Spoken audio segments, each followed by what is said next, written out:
बच्चों, अब उपकला उत्तक जो है उसके जो अब तक हिस्से आपने देखे उसमें आपने उपकला ग्रंथिल के बारे में ग्राफी फ्लो चार्ट में देख रखे हो। बड़ा सिंपल है, इसको आप आराम से याद कर सकते हो।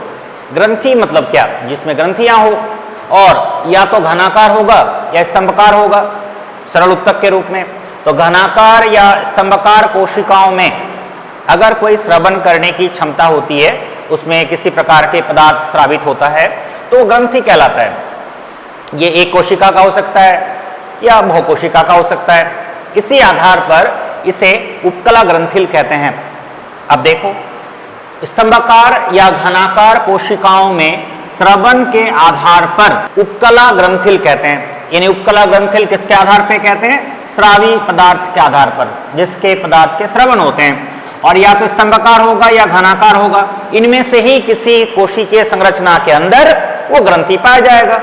अब बात करते हैं कि इसके दो प्रकार में इसे अभी विभाजित किया गया है। एक कोशिकीय ग्रंथिल, बहुत ही सिंपल, नाम में ही छिपा हुआ है परिभाषा। जिसमें ग्रंथि एक कोशिका का बना हो उसे एक कोशिकीय ग्रंथिल कहते हैं। देखो, ये एक कोशिकीय पृथक ग्रंथिल कोशिकाओं का बना होता है। पृथक मतलब अलग अलग, इधर एक कोशिका है, इधर एक कोशिका है, इधर एक कोशिका है, तो अलग अलग स्थानों पर वो अलग अलग ग्रंथि है। अपने आप में स्वतंत्र कार्य करने के लिए पूरी तरह से निष्पक्षता पूर्वक कार्य करता है। तो ये कोशिका पृथक ग्रंथिल कोशिकाओं का बना होता है। जैसे उदाहरण है कलश कोशिका। सर, ये कलश कोशिका किसे कहते हैं? तो इसका इंग्लिश नाम है गॉबलेट सेल। जैसे बच्चों, हमारे शरीर में या आमाशय में या किसी भी हिस्से में जो श्लेष्म पदार्थ स्रावित करते हैं वो कलश कोशिका कहलाते हैं।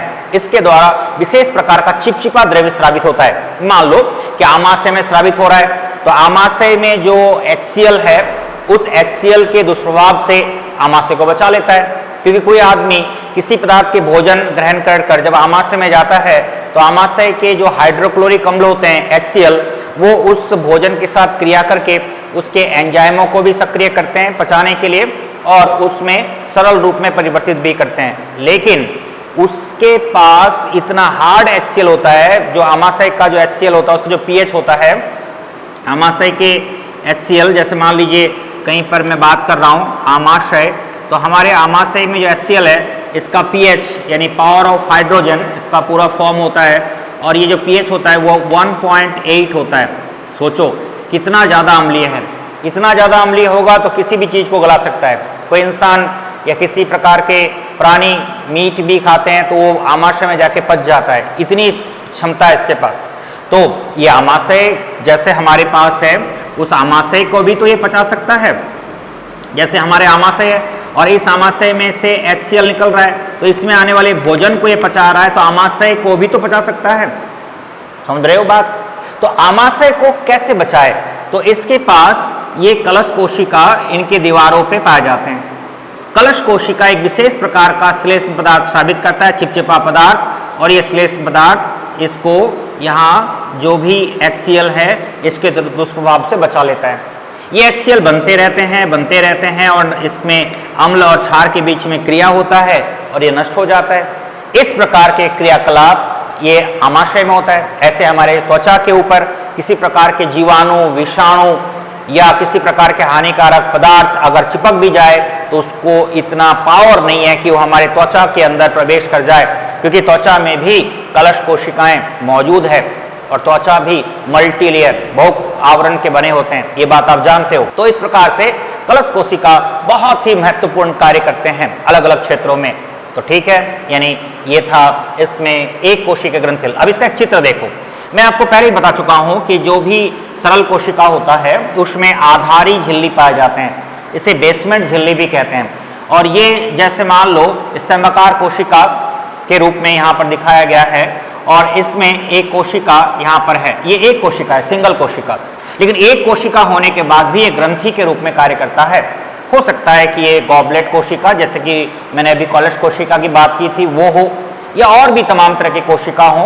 तो ये जो कोशिका होते हैं, ये कोशिका एक कोशिका के बने होते हैं, यानी इसके कोशिकीय रूप एक होते हैं, सिंगल। उसके बाद भी ये स्वतंत्र रूप में कार्य कर सकते हैं। ऐसा ही मान लो यहाँ पर भी ऐसा एक कोशिका हो, ये भी एक कोशिका का आधा हिस्सा है, ऊपर वाला हिस्सा कट गया है, तो आधा हिस्सा के रूप में ये कोशिका संरचना भी अपना कार्य कर रहा है, लेकिन हो सकता है कि ये कोशिकीय संरचना इसके जैसा कार्य नहीं कर रहा हो, तो ये अलग कार्य कर रहा है, ये अलग कार्य कर रहा है। और कहीं मान लो एक कोशिका मैं और बना दूं, जैसे यहाँ पर एक कोशिका मैं इस प्रकार से बना दूं, तो ये भी एक कोशिकीय है।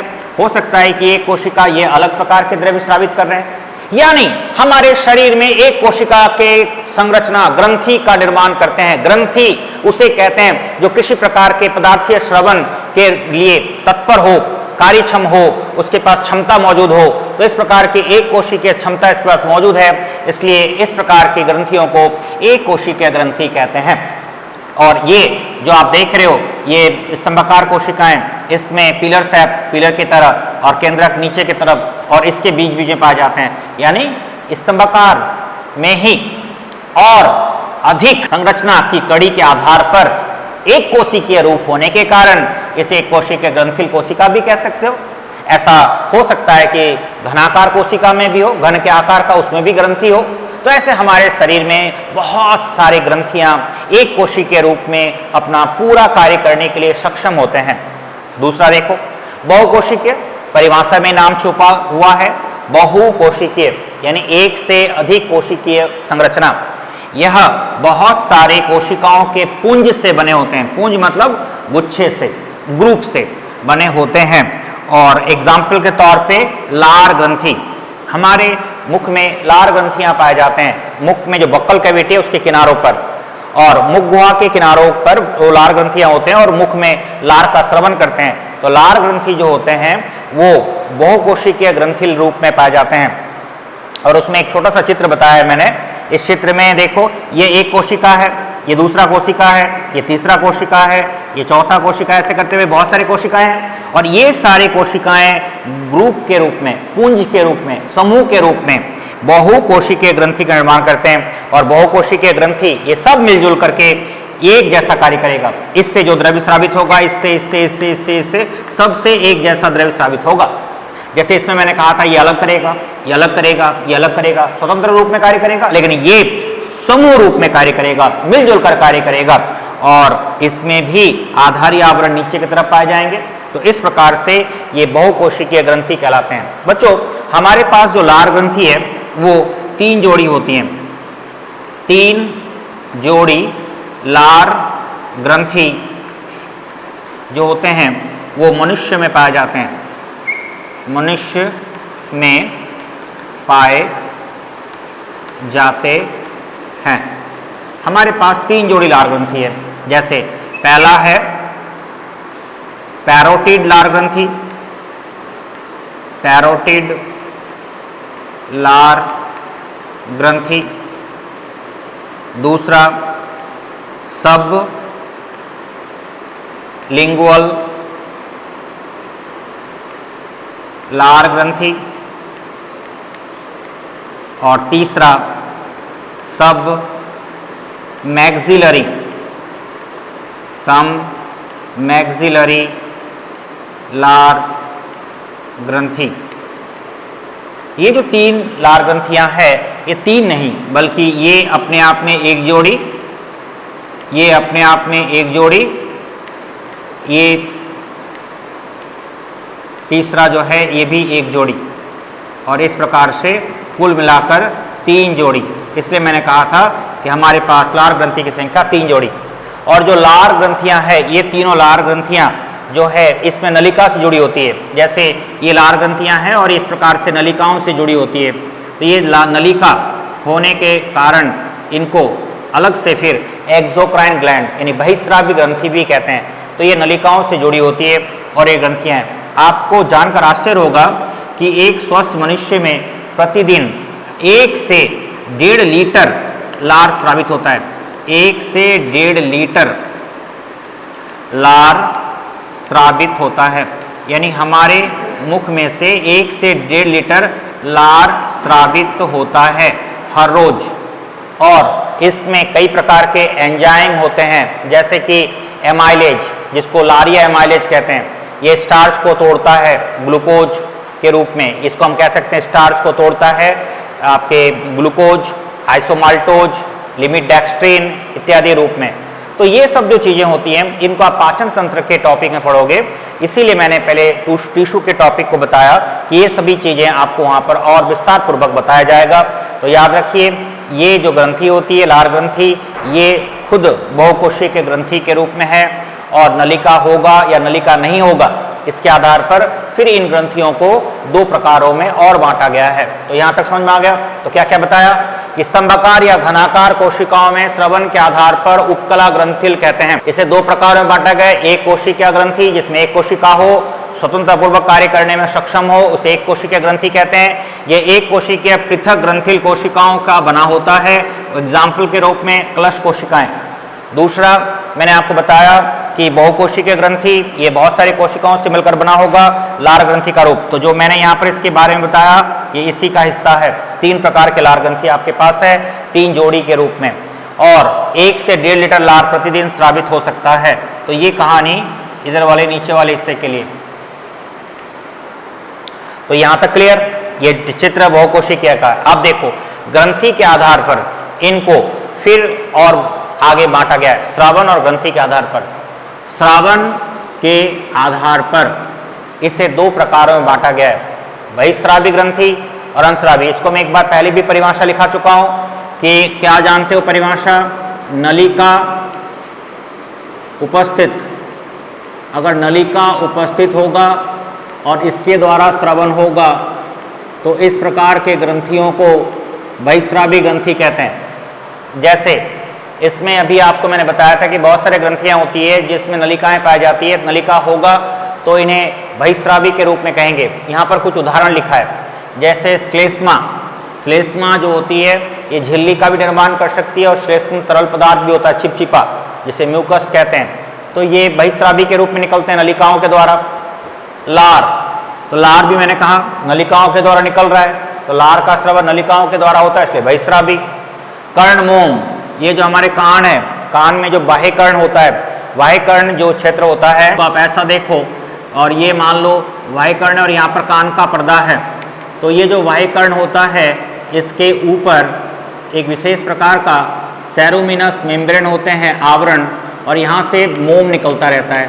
ये जो मोम निकलता रहता है ये भी बहिस्रावी के रूप में होता है। ये क्या करता है सर, अगर कान के रास्ते कोई जीवाणु विषाणु प्रवेश करना चाह रहा है तो ये मोमनुमा द्रव्य इसके ऊपर चिपक जाते हैं और फिर इनको नष्ट कर देते हैं। किसी किसी इंसान में शुष्क त्वचा होने के कारण ये जो कर्ण मोम है ये कम बनते हैं और किसी किसी में थोड़े अधिक बनते हैं। तो इस प्रकार से अलग अलग इंसानों के स्रावन के आधार पर ये चिपचिपा हो सकता है या थोड़ा सा कठोर हो सकता है। अब तेल बात करते हैं, तेल क्या है, तो हमारे त्वचा में तेलीय ग्रंथि पाए जाते हैं और ये तेलीय पदार्थ स्रावित करते हैं। जैसे कि आपके चेहरे में देखा होगा, आपने सुना होगा कि बहुत सारे लोगों के चेहरे चिपचिपे होते हैं, तेलीय पदार्थ स्रावित होते हैं, और बहुत सारे लोगों के चिपचिपे नहीं, सूखे होते हैं, तो तेल स्रावित होता है। फिर दुग्ध, जो हमारे स्तनधारी जितने भी प्राणी होते हैं, स्तनधारियों के ये लक्षण होते हैं कि उसमें दुग्ध ग्रंथि पाया जाए जो अपने बच्चे को दूध पिला सके। तो बच्चे के जन्म के पश्चात माताओं के दुग्ध ग्रंथियों में दुग्ध का निर्माण एक नलिकाओं से जुड़ी हुई ग्रंथि नुमा संरचना से होता है। इस कारण से दुग्ध ग्रंथि भी बहिस्रावी ग्रंथि का भाग है। आमाशय के एंजाइम, ये बहुत इंपॉर्टेंट पॉइंट्स है। आमाशय किसी भी प्रकार के भोजन को अगर पचाना चाहता है तो उसके लिए एंजाइम की आवश्यकता है। तो आमाशय के जो एंजाइम्स होते हैं, ये एंजाइम्स की सक्रियता निर्भर करता है कि आमाशय के एंजाइम अच्छी तरह से काम कर रहे हैं कि नहीं। आमाशय के एंजाइम के रूप में जैसे आमाशय के अंदर भी एमाइलेज होता है, एमाइलेज। फिर आमाशय में गैस्ट्रिक आमाइलेज के अलावा आपके आमाशय में HCl आ जाता है, आमाशय में श्लेष्म पदार्थ आ जाता है, आमाशय के अंदर में हो सकता है कि विभिन्न प्रकार के हार्मोन का स्रावन, लेकिन हार्मोन अलग चीज़ है, वो आप एंडोक्राइन में आ जाएगा। तो आमाशय में एमाइलेज, HCl, श्लेष्म पदार्थ इत्यादि पदार्थ के स्रावन होते हैं, और ये जो भी होते हैं ये सभी यहाँ पर इसी प्रकार के बहिस्रावी रूप में आ रहे हैं। अब सवाल आता है कि सर HCl का स्रावन कौन करता है, तो आमाशय में एक कोशिका होता है ऑक्जेंटिक कोशिका, ऑक्जेंटिक कोशिका। और जो ऑक्जेंटिक कोशिका नाम की संरचना है ये आमाशय में HCl का स्रावन करता है। तो HCl जो होता है स्रावन, अगर पूछा जाए किससे होता है तो ऑक्जेंटिक सेल से HCl का स्रावन होता है। अगर पूछा जाए श्लेष्म पदार्थ का स्रावन कौन करता है तो कलश कोशिका, जो भी बताया गया था आपको, तो कलश कोशिका श्लेष्म पदार्थ का स्रावन करता है। तो श्लेष्म पदार्थ का स्रावन कौन करेगा तो कलश कोशिका द्वारा श्लेष्म पदार्थ का स्रावन होगा। आमाशय की नलिकाओं से एंजाइम निकलेंगे और एंजाइम अलग अलग प्रकार के होंगे जो अपने कार्य करने में सक्षम होंगे। ठीक है, जैसे इंसान की बात करें तो हमारे आमाशय में एक विशेष प्रकार का एंजाइम रेनिन काम करता है, RENNIN, इसको रेनिन बोलते हैं। और रेनिन जो होता है ये छोटे बच्चों में अधिक पाया जाता है, जो दूध को दही बनाने में मदद करता है, यानी दूध के पाचन में। बच्चों आप दूध पी रहे हो तो पेट में जाएगा, पेट में अम्ल है तो दूध तो फटेगा तो रेनिन सक्रिय होगा और रेनिन जो होता है दूध के पाचन में काम करेगा। छोटे बच्चों में रेनिन की जो मात्रा होती हैं वो अधिक होती हैं, इसलिए दूध का पाचन वो बड़े आसानी से कर पाते हैं। और जैसे जैसे उम्र बढ़ता है इसकी संरचनात्मक कड़ी कम हो जाता है। एक बच्चों याद रखना, रेनिन इंग्लिश में उसे कहते हैं RENIN। ये शब्द जो होता है ये वृक्क के साथ जुड़ा होता है, किडनी। तो वृक्क के साथ अगर कोई रसायन या हार्मोनिक रूप स्रावित हो रहे हैं तो रेनिन होता है वृक्क के साथ। तो ये अलग है, इसे मैं आपको अलग से बताऊंगा, लेकिन आपको ये अंतर बताने के लिए शब्द दे दिया मैंने यहाँ ताकि आपको याद रहे। RENIN रेनिन कहोगे तो वृक्क में होगा, मूत्र के फिल्टर में, मूत्र के क्षरण में ये उपयोगिता प्रदान करता है। लेकिन RENNIN रेनिन शब्द का प्रयोग करें तो इसका जो होता है दूध के पाचन में, इसे हिंदी में सिंपल रेनिन कहते हैं, रेनिन, और इसे कहते हैं रेनिन। तो दोनों में थोड़ा फर्क है, ध्यान दीजिएगा। ये उत्सर्जन के टॉपिक में फिर हम इसे एक्सप्लेन करेंगे। अब बात करते हैं अंतस्रावी ग्रंथि।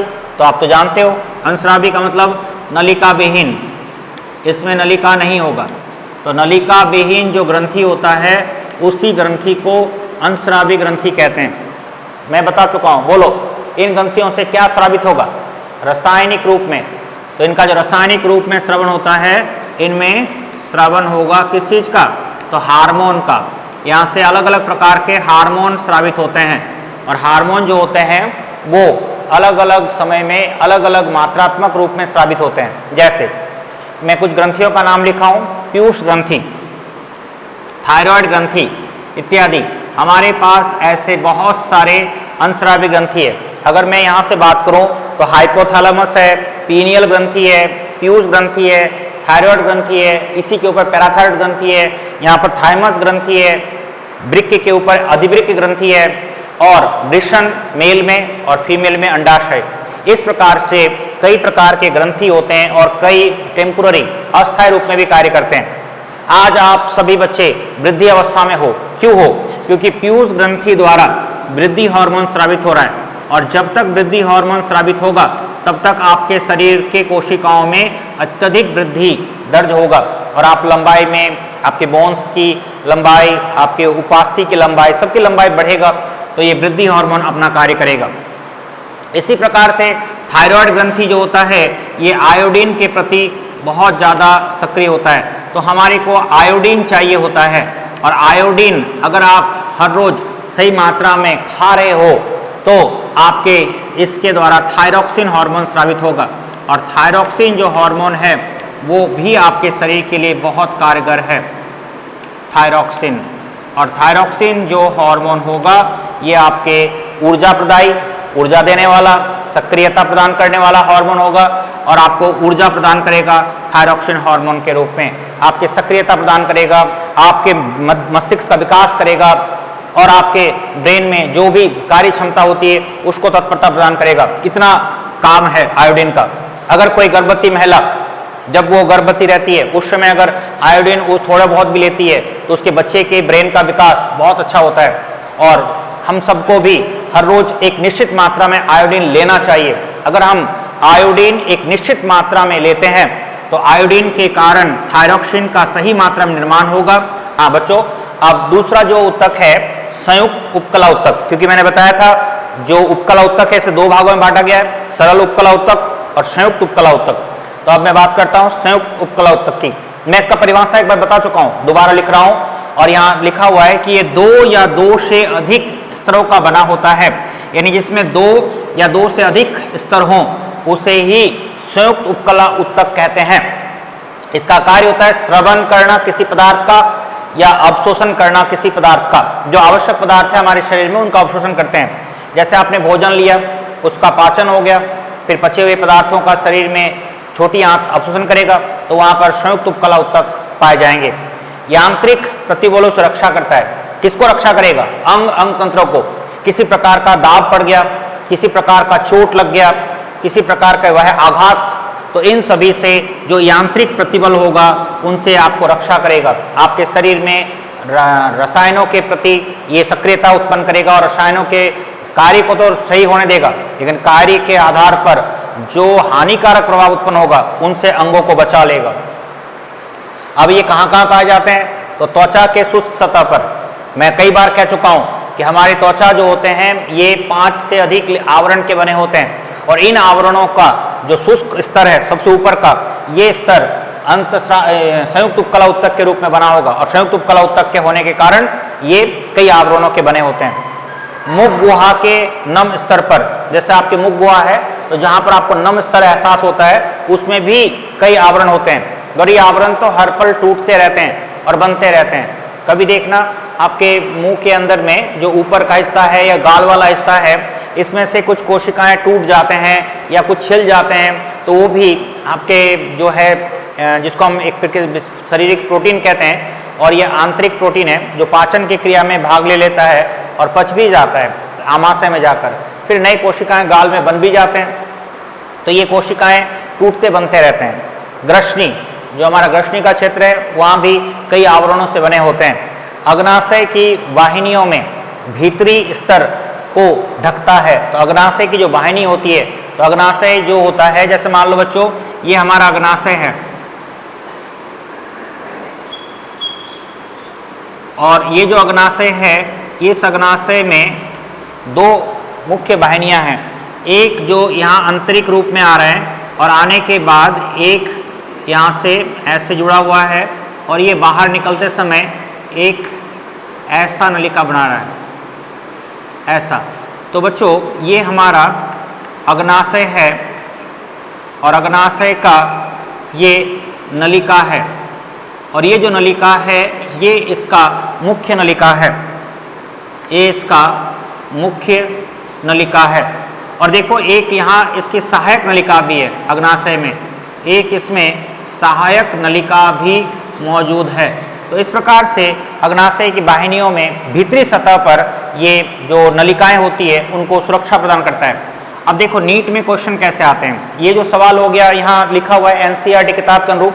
अब इसमें आंतरिक हिस्से में जाते हैं तो क्या क्वेश्चन आता है कि सर ये जो मुख्य नलिका है अग्नाशय की मुख्य नलिका को क्या कहते हैं? तो इसे विरसंग के डक्ट कहते हैं। विरसंग की नलिका, इस नलिका को विरसंग की नलिका बोलते हैं। इंग्लिश में इसका नाम है डक्ट ऑफ विरसंग, डक्ट ऑफ विरसंग, इसको डक्ट ऑफ विरसंग कहते हैं, यानी विरसंग की नलिका। और ये जो सहायक नलिका है इसे क्या कहते हैं? तो सहायक नलिका को सेंटोरिनी की नलिका कहते हैं, सेंटोरिनी की नलिका। इसे इंग्लिश में डक्ट ऑफ सेंटोरिनी कहते हैं, सेंटोरिनी कहते हैं। तो इस प्रकार से जो क्वेश्चन है अब आपके आ गए कि भाई यहाँ अग्नाशय की वाहिनियों में भीतरी सतह पर ये बना हुआ है और ये कई आवरणों से बना हुआ है जो संयुक्त स्तर के रूप में बना हुआ है। तो अग्नाशय का जो संयुक्त नलिका है, इस नलिका में मुख्य नलिका ये विरसंग की नलिका और सहायक नलिका ये सेंटोरिनी की नलिका। तो इस प्रकार से इसमें दो नलिकाएं हैं, आपने ये सीख लिया। पाचन तंत्र में इसके बारे में विस्तार पूर्वक पढ़ोगे। एक बात और सीख सकते हो कि अग्नाशय जो होता है ये जो नलिका है, और नलिका से अगर कोई द्रव्य स्रावित होगा तो ये बहिस्रावी के रूप में होगा, तो ये बहिस्रावी के रूप में फिर काम करना शुरू कर देता है। और अगर मान लो यहाँ पर कुछ विशेष प्रकार की कोशिकाएं ऐसी छोटी छोटी हैं, तो इन कोशिकाओं को लैंगरहैंस की द्वीप समूह कहते हैं, लैंगरहैंस के द्वीप समूह। और अगर मैं इन्हें लैंगरहैंस की द्वीप समूह कहता हूँ तो ये अंतस्रावी है। सर ऐसा क्यों? क्योंकि इनसे हार्मोन स्रावित होता है, क्योंकि ये जो होता है ये हार्मोन स्रावित करते हैं, और अगर ये हार्मोन स्रावित करते हैं तो ये क्या हो गया? अंतस्रावी। तो देखो, अगर नलिका से रस निकल रहा है, नलिका से जो रस निकलेगा उसका नाम होगा अग्नाशय रस, और अग्नाशय रस इससे निकलेगा तो ये हो गया बहिस्रावी के रूप में, बहिस्रावी। और ये जो लैंगरहैंस इससे हार्मोन निकल रहा है तो ये हो गया अंतस्रावी, क्योंकि मैं आपको परिभाषा सिखा चुका हूं, नलिका होगा तो बहिस्रावी, नलिका नहीं होगा अंतस्रावी। और दोनों इसके पास है, नलिका है और कुछ में नलिका नहीं है। ऐसे जो ग्रंथि होते हैं जिसके पास बहिस्रावी भी होता है और अंतस्रावी भी होता है, इसके लिए फिर क्या नाम दें? तो इसके लिए नाम देते हैं मिश्रित ग्रंथि। ऐसे ग्रंथियों को मिश्रित ग्रंथि कहते हैं। तो आपने एक ग्रंथि और सीख लिया, मिश्रित, जो आपने संयुक्त उपकला उत्तक के संरचना में आकर देखा। तो इस प्रकार आपने अब तक के क्लास में संयुक्त उपकला उत्तक के कुछ प्रकारों को देखा। अब ये जो होते हैं ये अलग अलग इंसानों में अलग अलग प्रकार के इसके संयुक्त होता है, एक दूसरे से जुड़े होते हैं। तो जुड़ने के आधार पर फिर इनको टाइट जंक्शन या दृढ़ और मुलायम और अलग अलग प्रकार के अंतर जंक्शन के रूप में विभाजित करते हैं, जैसे अभी मैं बता रहा हूं।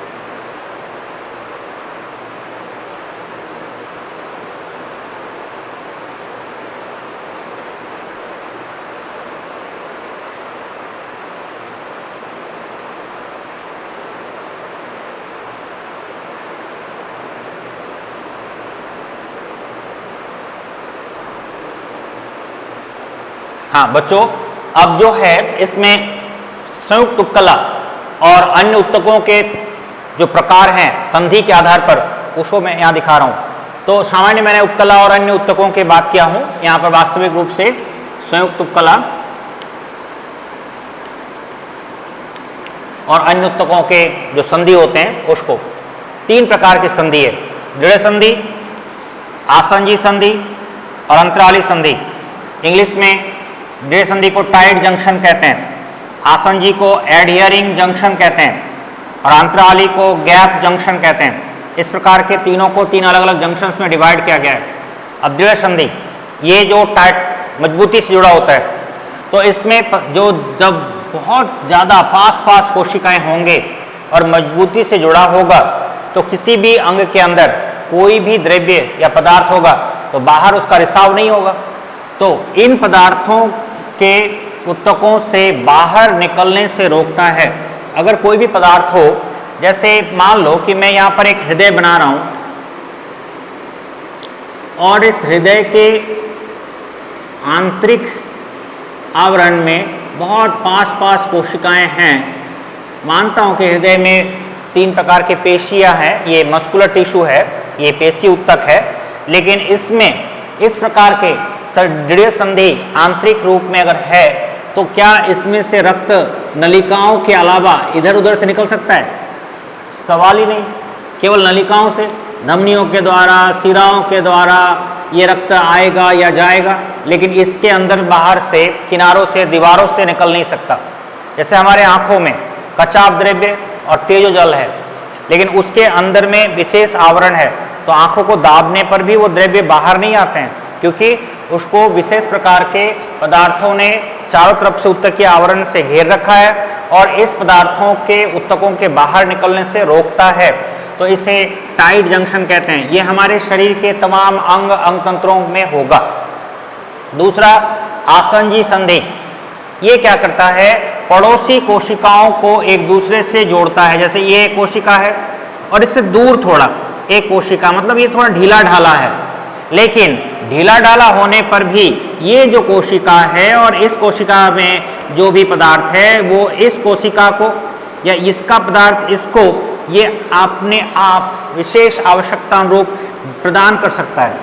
इसके साथ संधि को बनाए रख सकता है और इसके बाद संधि को बनाने के लिए एक विशेष प्रकार का अंतर कोशिकीय पदार्थ पाए जाते हैं और ये जब दोनों कोशिकाएं जुड़ते हैं तो जुड़ने के लिए इसी अंतर कोशिकीय पदार्थ के द्वारा ये जुड़े होते हैं और ये कोशिका इसी प्रकार से इधर कोई कोशिका हो तो उस कोशिका में भी अंतर कोशिकीय पदार्थ होगा और ये सभी आपस में इस प्रकार से जुड़े। फिर यहाँ कोई कोशिका हो तो ये इसके साथ या इसके साथ भी जुड़ेगा। तो ये जो जोड़ है, इस जोड़ को बनाने में अंतर कोशिकीय पदार्थ कार्य करेगा। तो पड़ोसी कोशिकाओं को एक दूसरे से जोड़कर ये एक संरचना प्रदान करता है। इसीलिए हमारे शरीर में अंग तंत्र सामान्य निश्चित आकार को बनाए रखने में सक्षमता दर्शाते हैं या सक्षम होते हैं। तो ये आसंजी संधि के गुण हैं। और अंतराली संधि, गैप जंक्शन, इसमें क्या होगा बच्चों, जो आयन होगा तथा छोटे छोटे अणु और कभी कभी बड़े बड़े अणु का तुरंत स्थानांतरण करने में सहायता करेगा। जैसे यह एक कोशिका है और ये एक कोशिका है और ये केंद्रक है और इस कोशिका में कोई छोटे छोटे आयन है या इस कोशिका में कोई छोटे छोटे आयन है या इन आयनों को ये रक्त में छोड़ना चाहता है या रक्त में से ग्रहण करना चाहता है, तो इस समय इनका जो कोशिका के बाहर जो आवरण है जिसे प्लाज्मा झिल्ली या कोशिका के आवरण कहते हैं, इस आवरण में से कुछ आयन अंदर जा सकते हैं, कुछ आयन बाहर जा सकते हैं। कभी कभी आयन छोटे छोटे होते हैं और कभी कभी आवश्यकता अनुरूप ये आयन अगर थोड़े बड़े आकार के भी हैं तो भी ये बाहर निकल जाते हैं। इस प्रकार से हमारा जो शरीर है उसमें विशेष प्रकार के उपकला उत्तक अलग अलग अंग तंत्र में पाए जाते हैं जो आयनों और छोटे छोटे अणुओं और कभी कभी बड़े बड़े अणुओं के तुरंत स्थानांतरण में सहायता करते हैं। और इस प्रकार के जो समूह रूप होता है, इस प्रकार के जो आवागमन होता है, इसके आधार पर इन ऊतकों को अंतराली संधि कहते हैं। इसमें गैप होता है इसलिए गैप संधि इंग्लिश में कहते हैं। और ऐसे संलग्न कोशिकाओं में कोशिका द्रव्य को आपस में जोड़कर कार्य को पूरा करता है। अब जैसे मान लो ये द्रव्य यहाँ निकल गया, इसके द्रव्य यहाँ निकल गया, तो ये द्रव्य यहाँ पर तो जुड़ गया। अब यहाँ पर जुड़ करके ये द्रव्य रक्त में चला गया और रक्त से जो भी अंग में और अंग तंत्र में जाना चाहिए वहां पर चला गया। तो इस कोशिका ने अपना द्रव्य यहाँ छोड़ा, इस कोशिका ने अपना द्रव्य यहाँ छोड़ा, दोनों के द्रव्य आपस में मिले और आगे चले गए। ऐसे दो के अलावा हजार लाख कोशिका हो सकता है और सारे मिलजुल करके इस प्रकार के कार्य करते हैं जो रक्त या रक्त प्लाज्मा में द्रव्यों को छोड़कर इसका परिवहन कराते हैं। तो इस प्रकार से आपने उपकला उत्तकों में जो प्रकार है उनके प्रकारों को, उनके संरचनाओं को पूरी तरह से देख लिया। तो अब तक आपने दो प्रकार के टिश्यू पढ़ लिए, एक तंत्रिका उत्तक, एक उपकला उत्तक। अब तीसरा संयोजी उत्तक, कनेक्टिव टिश्यू पढ़ोगे।